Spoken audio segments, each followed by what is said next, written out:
Good morning and happy Friday. Let's take a closer look at this. I think it probably is going to be a teachable moment. After I left yesterday, we had F3 on the CPU board go bad.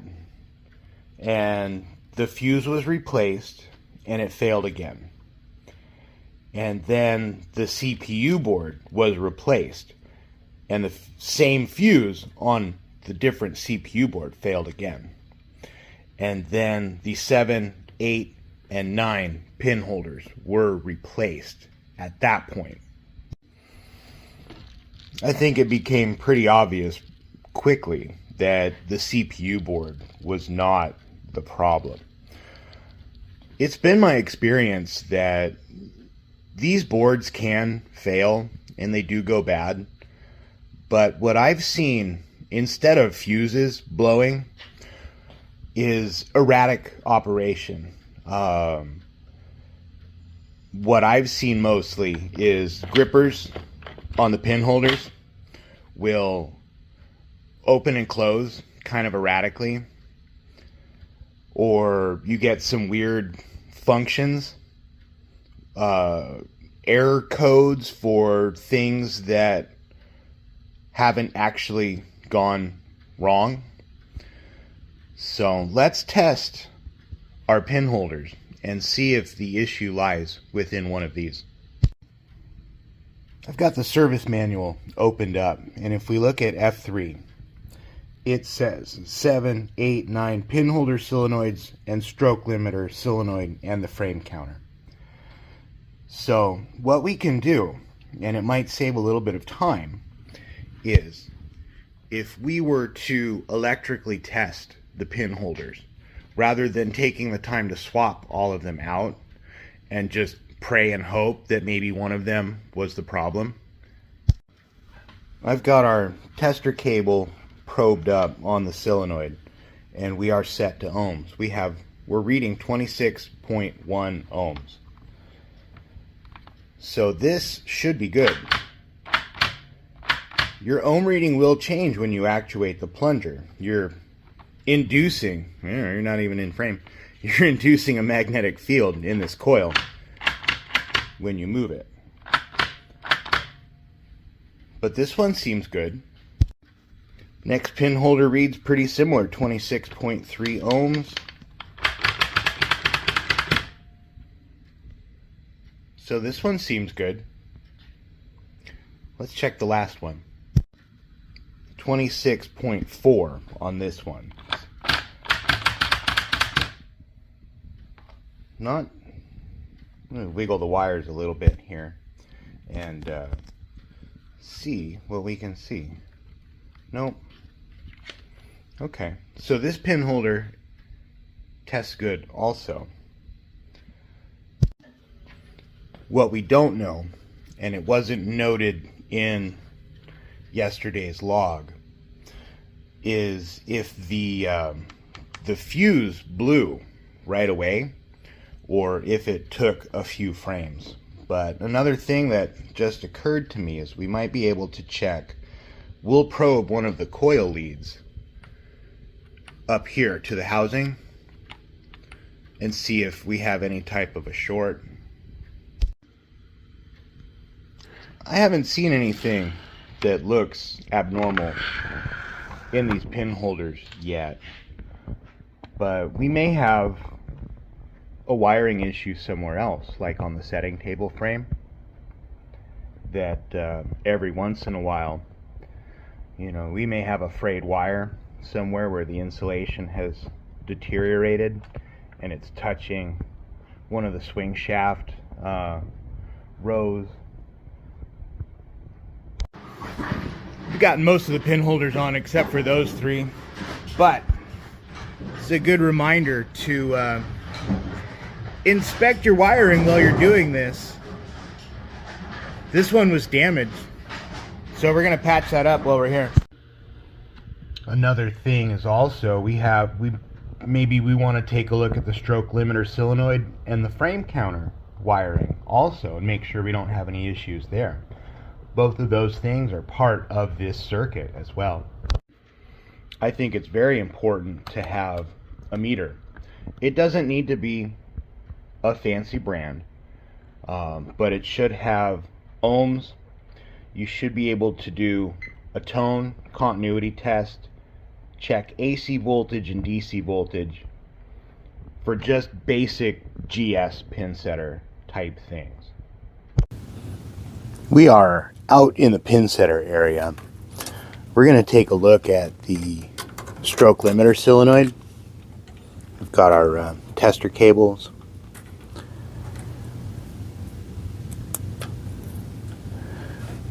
So we've got 11.7, 12 ohms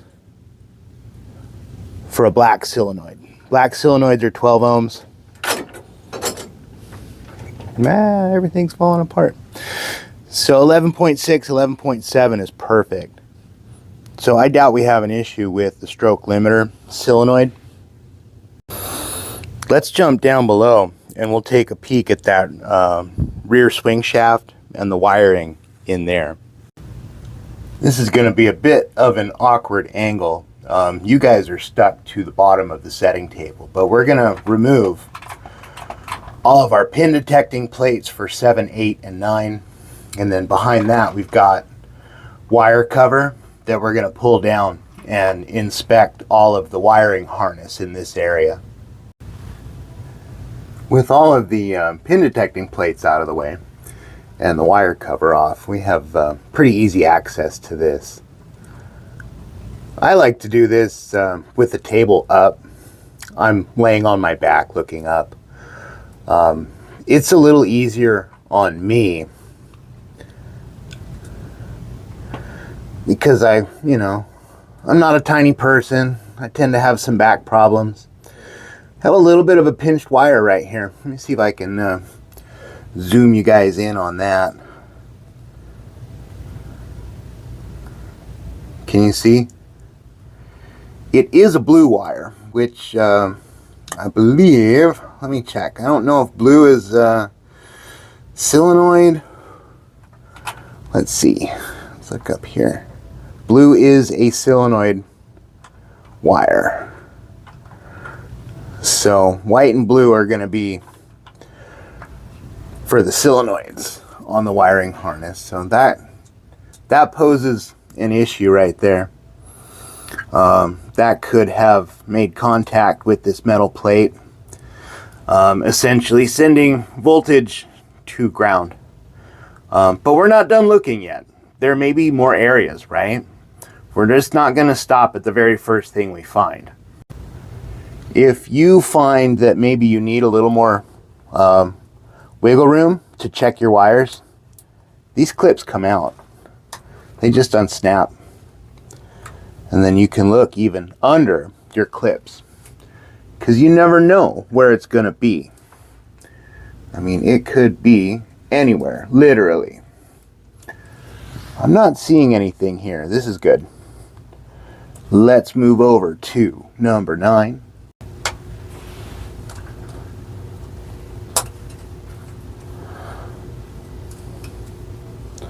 Not seeing much here.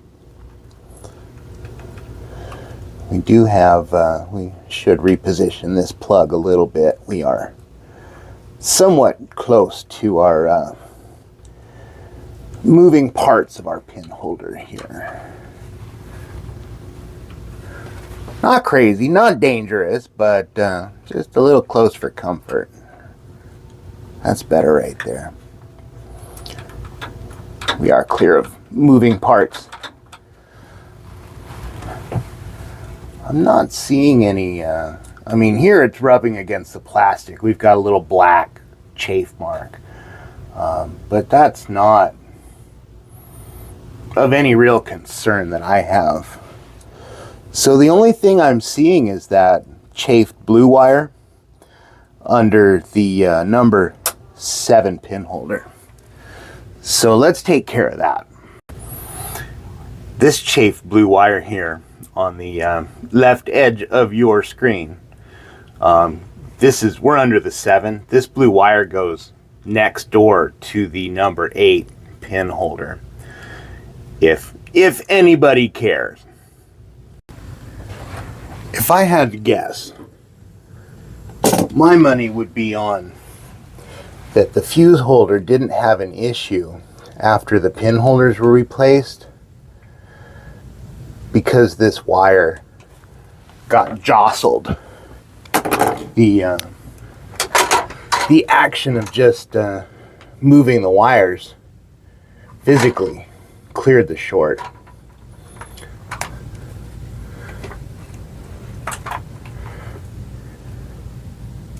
I know this is a little awkward. You can't see as well as you would like to. I know, I understand.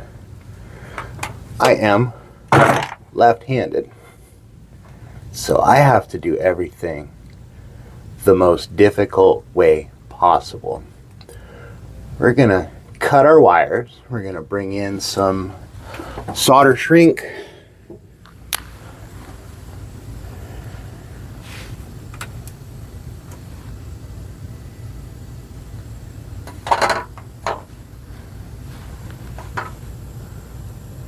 Right here.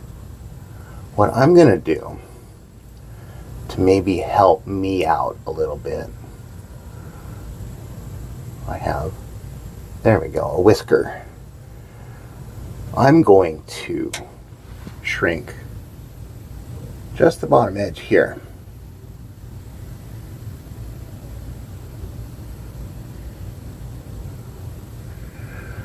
So that it will hold it in place.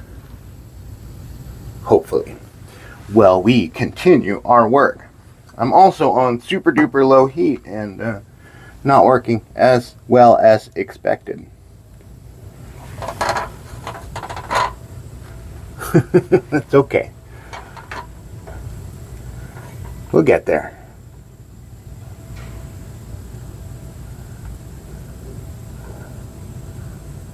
This is good. Our wires are overlapping and they're stuck into our solder band.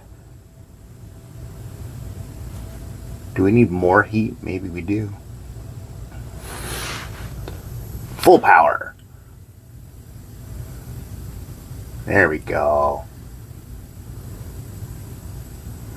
Now we're cooking with propane. Pardon me, this is butane. Cooking with butane and butane accessories. Yeah.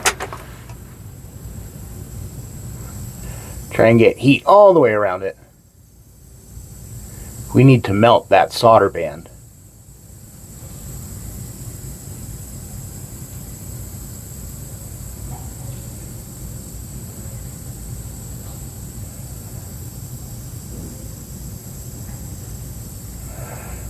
The goal is to melt the solder band and not set fire to the connector.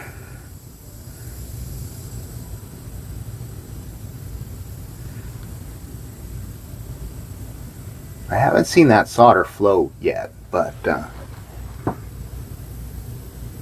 don't have the best eyesight in the world either. There we go. I see it flow.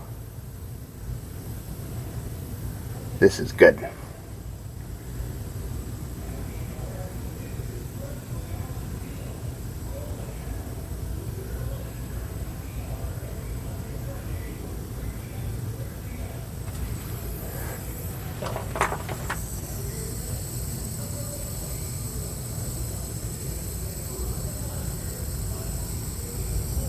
We are good to go here.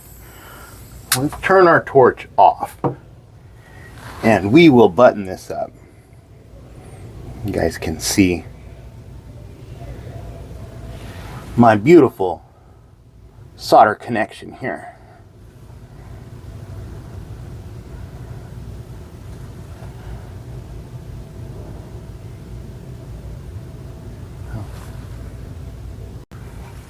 Our last step is just going to be buttoning everything back up.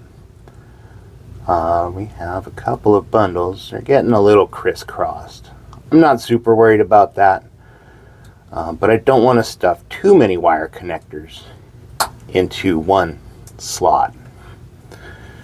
Does it really matter? Probably not, but I'm just going to be a little extra picky about it, that's all. I think I'm allowed to be a little extra picky. Don't. Thank you. Please? No? We have a little bit of extra slack here that I'm trying to remove. There we go. Perfect. Now we're good. Now we're cooking with butane and butane accessories. Let's get our wire channel cover.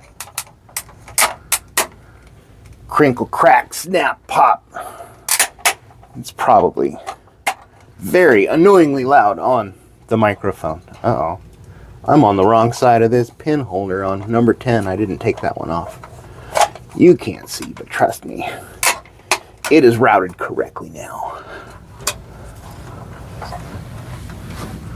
Ooh, I'm glad we're in here. The guts on our number 10 pin holder are falling out. That's okay. We will come back to that in a minute. We are done here. We are good to go. The last thing is going to be putting in our pin detector plates. I'll do one on camera, and I'll do the rest off. But yeah.